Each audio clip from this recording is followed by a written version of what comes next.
হে কাবার মালিক, এখন যে ভিডিওটা দেখতেছে তাকে তুমি 5 ওয়াক্ত নামাজিওয়ালা বানিয়ে দিও। তার জীবনের, তার মা বাবার জীবনের অতীতের সমস্ত গুনাহগুলো হে কাবার মালিক তুমি মাফ করে দিও। যাদের মা বাবা এই দুনিয়াতে বেঁচে আছে তাদেরকে বিপদ আপদ বালা মুসিবত থেকে তুমি হেফাজত করো। যাদের মা বাবা এই দুনিয়া ছেড়ে অন্ধকার কবরে চলে গেছে তাদের কবরটাকে তুমি জান্নাতের বাগান বানিয়ে দিও।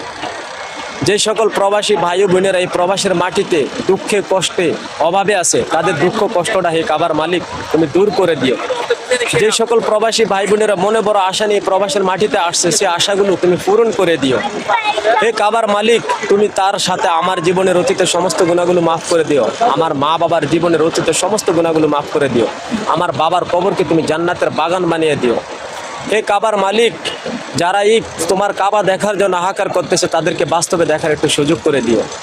আমিন আমিন সুম্মা আমিন।